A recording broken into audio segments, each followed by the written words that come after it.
नमस्कार, मैं शालू शर्मा। न्यूज़बिन की खास पेशकश बैलेंस शीट आप देख रहे हैं। आज बैलेंस शीट में बात होगी किसान आंदोलन की। इस आंदोलन का क्या होगा? क्या ये लंबा खींचेगा? ऐसा हुआ तो सरकार की रणनीति क्या होगी? सरकार समझौतों पर उतरेगी या दमन पर? किसान अपनी कितनी मांगे और उन्हें किस हद तक मनवा सकेंगे?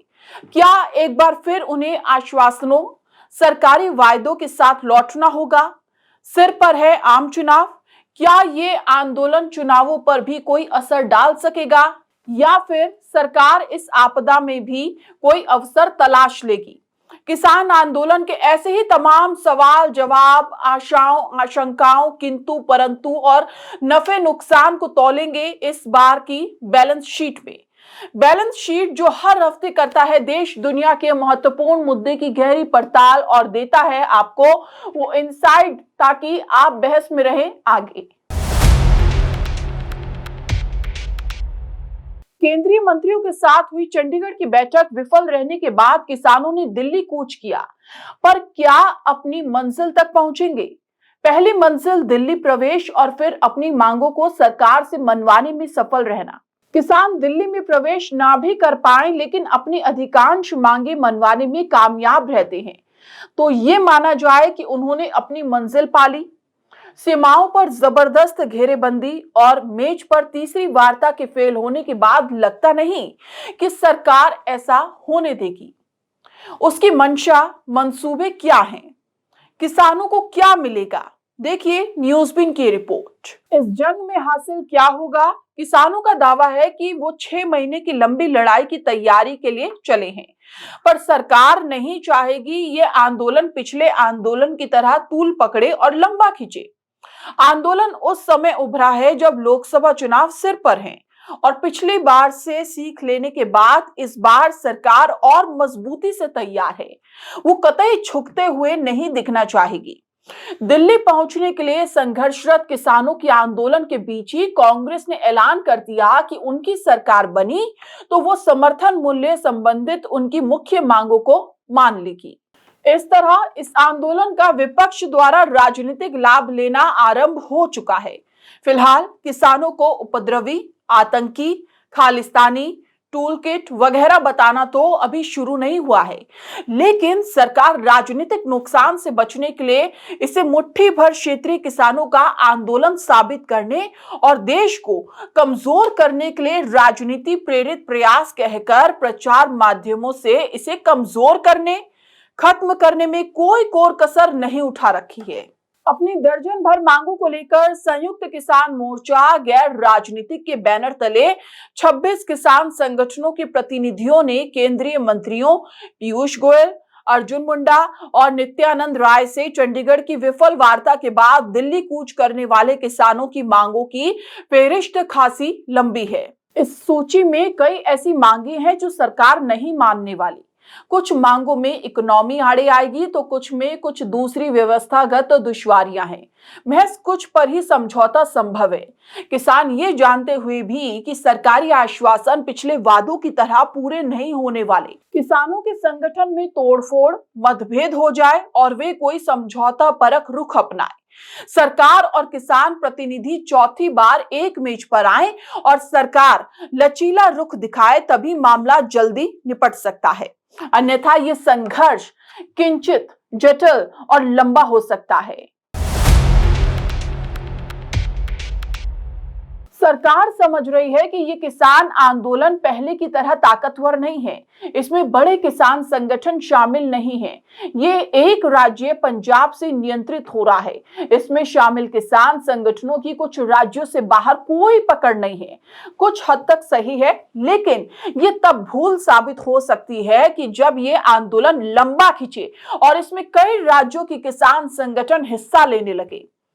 सरकार ऐसी स्थितियों से बचना चाह रही है और वो इस आंदोलन को जल्द खात्मे का रास्ता तलाशेगी। आने वाले चुनावों के मद्देनजर वो दंड दमन की बहुत कठोर नीति अपनाने से थोड़ा बचना चाहेगी, लेकिन साम, दान और भेद के हथकंडे अपनाने से उसे कोई गुरेज नहीं होगा। किसानों से प्रधानमंत्री ने जो वादे 2021 में 3 कृषि कानूनों को वापस लेते हुए किए थे, उनको याद दिलाना चाहते हैं, पूरा करवाना चाहते हैं। बेशक प्रधानमंत्री का रवैया वादा खिलाफी माना जाएगा और उनकी ये मांग जायज है। किसान और उनके पैरोकार सभी मांगों को लाख जायज ठहराएं, पर यह सच है कि किसानों की कुछ मांगे पूरा करना फिलहाल सरकार, उसकी कार्यप्रणाली तथा उसके राजनीति के तौर तरीके देखते हुए संभव नहीं दिखता। इस मुद्दे के बैलेंस शीट में यही बात बैलेंस बिगाड़ रही है। आइए बात करते हैं किसानों की मुख्य मांगों पर और फिर बात करेंगे इस आंदोलन के पॉलिटिकल इंपैक्ट पर।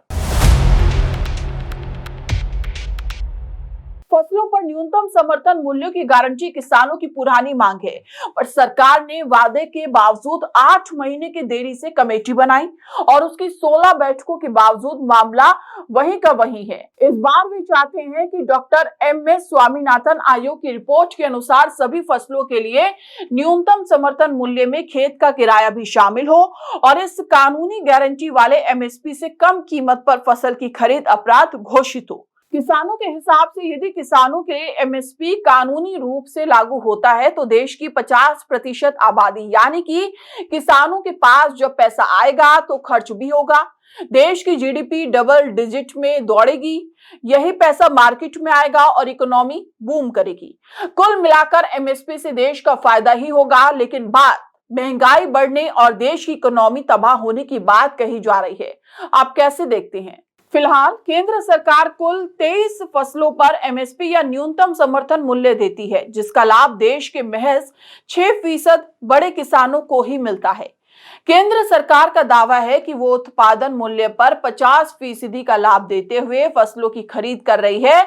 सही बात है कि किसानों की ये मांग उचित होते हुए भी कॉरपोरेट बाजार, आर्थिक और विश्व खाद्यान्न बाजार के तमाम समीकरणों तथा व्यवस्थाओं को देखते हुए सरकार फसलों का दायरा और दर बढ़ा सकती है, पर मांग को जस का तस स्वीकारना कठिन है।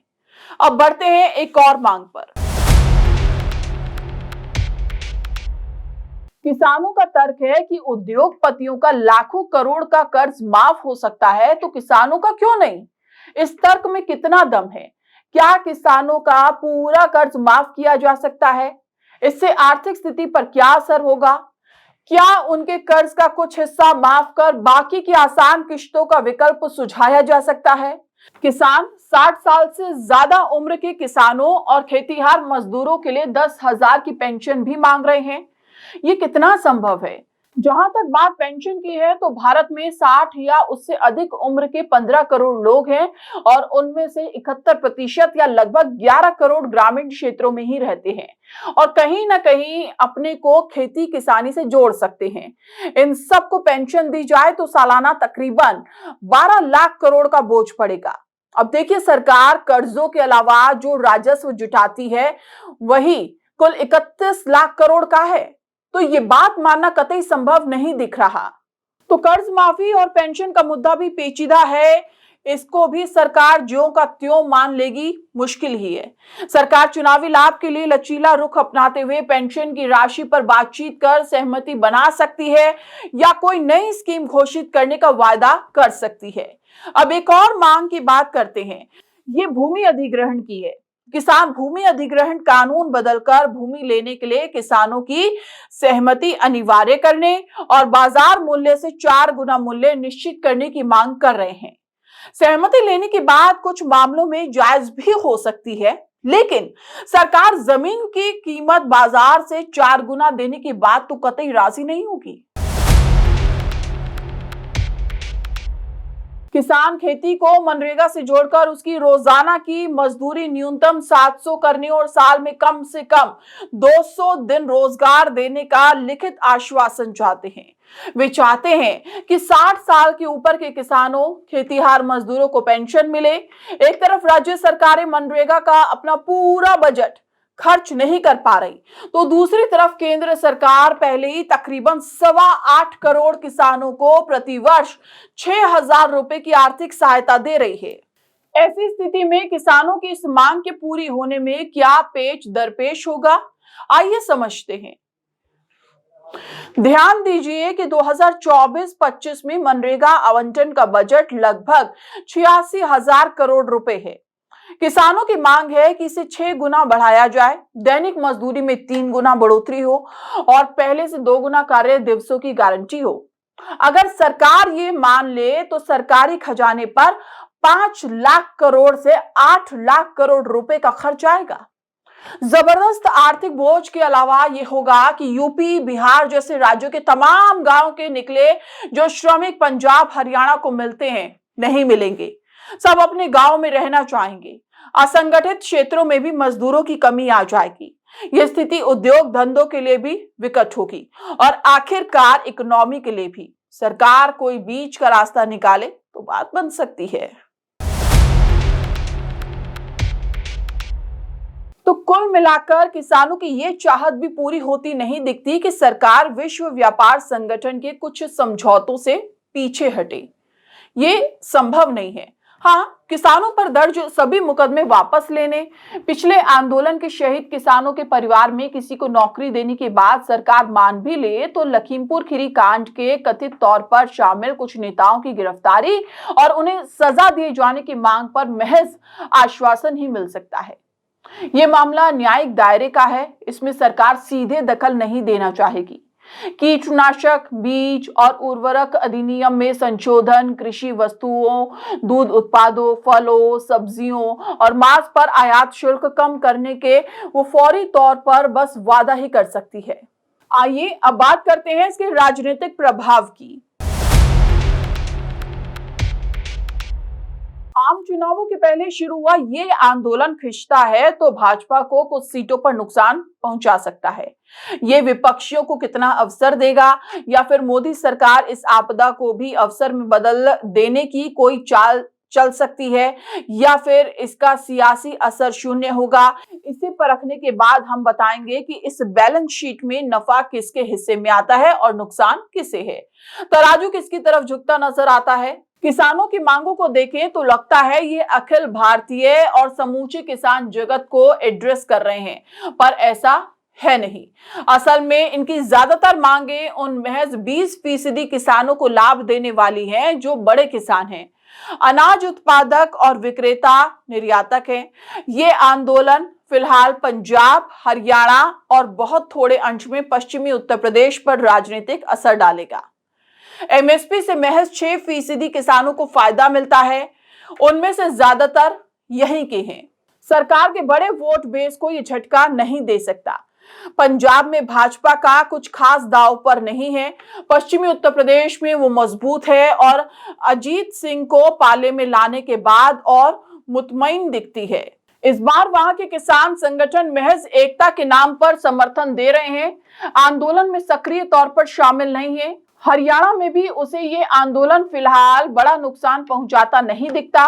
समूचे भारत की बात करें तो दक्षिण के वे राज्य भी जहां भाजपा का राज नहीं है, वे भी बहुत ताकत के साथ शामिल नहीं हैं। बस वहां के कुछ किसान संगठन किसान एकता के नाम पर आगे आ रहे हैं।